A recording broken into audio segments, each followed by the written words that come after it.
अब बड़ी खबर जो है वो आपको बता दें, देखिए महाराष्ट्र में सियासी हलचल के बीच एक बड़ी खबर मिल रही है। एनसीपी के अजीत पवार गुट का नया दफ्तर बनकर तैयार हो गया। अभी विवेक ने उसकी तस्वीर भी आपको दिखाई। अजीत पवार खुद इस दफ्तर का उद्घाटन करने पहुंचेंगे। बड़ी खबर आपको बता रहे हैं, आपसे कुछ ही वक्त के बाद इस नए दफ्तर का उद्घाटन कर दिया जाएगा। तस्वीरें आप देख लीजिए। राष्ट्रवादी कांग्रेस पार्टी, ये बाहर बोर्ड लगाया गया है और आप जरा भी फर्क महसूस नहीं कर सकते हैं। वही चिन्ह, वही निशान, राष्ट्रवादी कांग्रेस पार्टी, लेकिन दफ्तर नया। और इस नए दफ्तर में बैठेंगे अजीत पवार गुट के तमाम नेता। अब अजीत पवार जो कि शरद पवार से अभी बगावत कर रहे हैं, जरा उनका जो सियासी अभी तक का घटनाक्रम रहा है उसके बारे में आपको बता देते हैं। देखिए, अजीत पवार ने साल 1982 में राजनीति में कदम रखा था। एक दौर ऐसा भी था जब उन्होंने अपने चाचा शरद पवार के लिए लोकसभा सीट छोड़ दी थी। आप भले बगावत कर रहे हैं, उस वक्त सीट छोड़ दी थी। और आगे अगर आपको बताएं तो 10 नवंबर 2010 से 25 सितंबर 2012 ये वो वक्त था जब वो पहली बार डिप्टी सीएम बने थे। तब से अब तक 5 बार हालांकि बन चुके हैं, लेकिन ये वो वक्त था जब पहली बार बने। अब दूसरी बार 25 अक्टूबर 2012 से 26 सितंबर 2014 के बीच में बने। तीसरी बार कब बने वो भी आपको दिखाते हैं। 23 नवंबर 2019 से 26 नवंबर 2019, मात्र 3 दिन के लिए जब सरकार बनी थी और सुबह सवेरे पहुंच गए थे डिप्टी सीएम पद की शपथ लेने। चौथी बार 30 दिसंबर 2019 से 29 जून 2022 और 5वीं बार अब जबकि बन चुके हैं वो डिप्टी सीएम एक बार फिर से 2 जुलाई 2023 से आज तक का वक्त। हालांकि आगे क्या होगा उसके बारे में अभी कोई नहीं जानता है। देखिए, अजीत पवार गुट के एनडीए में शामिल होने के ऊपर केंद्रीय मंत्री अनुराग ठाकुर का बयान सामने आया है। उन्होंने कहा है कि देश के विकास के लिए बहुत सारे राजनीतिक दल एनडीए के साथ आ रहे हैं। एनसीपी ने इसकी शुरुआत कर दी है। सुनिए। देश के विकास के लिए बहुत सारे राजनीतिक दल एनडीए का हिस्सा बनना चाहते हैं और एनसीपी ने उसकी शुरुआत की। मुझे पूर्ण विश्वास है एनसीपी का एनडीए में आना और महाराष्ट्र की सरकार का हिस्सा बनना, जहां एक और महाराष्ट्र में विकास को नई गति देगा, वहीं पर 2024 की दृष्टि से भी इन दलों का साथ में जुड़ना और कई और दलों का भारत के विकास के लिए एक मजबूत, निरंतर और स्थिर सरकार भारत के हित में देखते हैं तो लोगों का जुड़ना स्वाभाविक है। तो एनसीपी में अजीत पवार की बगावत के बाद महाराष्ट्र में राजनीति तेज हो चुकी है। अजीत पवार के पाला बदलते ही महाराष्ट्र में मुख्यमंत्री बदलने की अटकलें भी अब लगने लग गई हैं। उद्धव गुट वाली शिवसेना के संजय राउत के दावे के बाद सभी खेमे में हड़कंप मच गया है।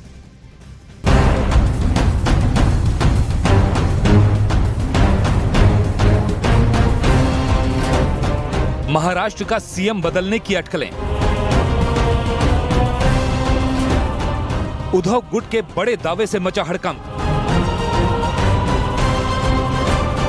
एकनाथ शिंदे के लिए खतरे की घंटी। महाराष्ट्र में अजीत पवार के पाला बदलते ही महाराष्ट्र में नए मुख्यमंत्री बनाए जाने की भी अटकलें तेज हो गई हैं। उद्धव गुट वाली शिवसेना के संजय राउत के बड़े दावे के बाद पक्ष और विपक्ष में हड़कंप मच गया।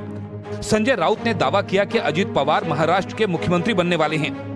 ये सारी अटकलें इसलिए लगी क्योंकि अजीत पवार ने अचानक शिंदे गुट वाली शिवसेना और बीजेपी से हाथ मिलाया और महाराष्ट्र के दूसरे उप मुख्यमंत्री बन गए। उनके साथ एनसीपी के 8 और विधायक मंत्री बने।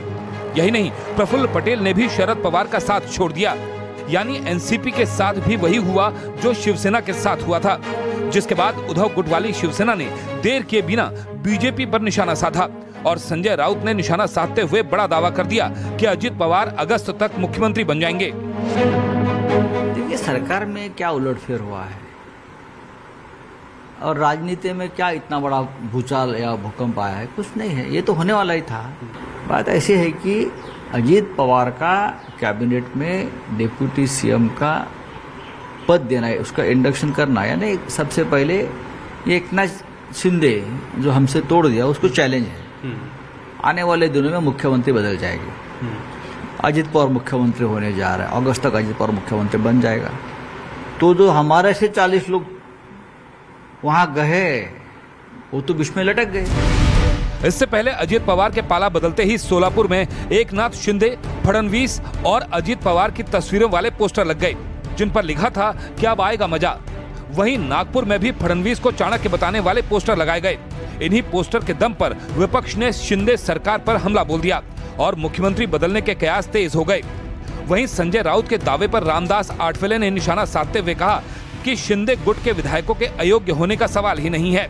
साथ ही उन्होंने दावा किया कि एनसीपी के बाकी विधायक भी एनडीए में शामिल हो जाएंगे। मुझे लगता है कि उन्होंने जो भी बताया है उसमें कोई अर्थ नहीं है। अजीत पवार जी डिप्टी सीएम तो बन ही गए हैं, लेकिन संजय राउत बोल रहे भाई 16 एमएलए अगर डिस्क्वालीफाई होते हैं तो फिर उसमें एकनाथ शिंदे जी का मुख्यमंत्री पद जाएगा।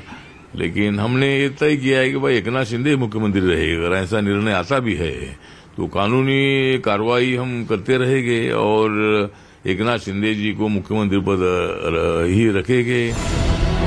गौरतलब है कि रविवार को महाराष्ट्र में बड़ा सियासी भूचाल आया।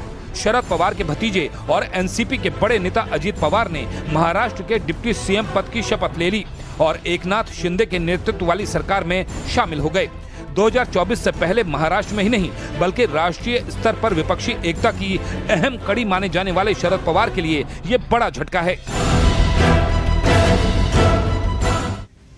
तो अभी तक का जो सियासी घटनाक्रम रहा है वो तो आपने समझ लिया। आप जरा आपको महाराष्ट्र का सियासी गणित भी समझा देते हैं। देखिए, महाराष्ट्र विधानसभा में कुल 288 सीट है, तो बहुमत का आंकड़ा इस लिहाज से 145 हो जाता है। अब पक्ष और विपक्ष में कौन कौन सी पार्टियां हैं, कितनी सीट उनके पास है, जरा वो भी आपको बता देते हैं कि कैसे 105 सीट बीजेपी के पास है।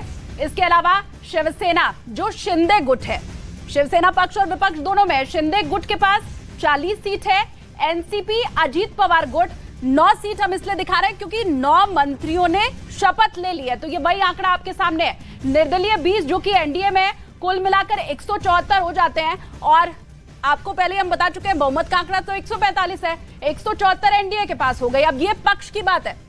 विपक्ष की भी जरा अब आप तस्वीर देख लीजिए, महाविकास अघाड़ी की आप तस्वीर देख लीजिए। शरद पवार गुट 45 सीट है। अब भी ये कह रहे शरद पवार की 45 तो हमारे पास है, बाकियों को फोन करूंगा वो भी आ जाएंगे। उद्धव गुट शिवसेना 14 इनके विधायक हैं।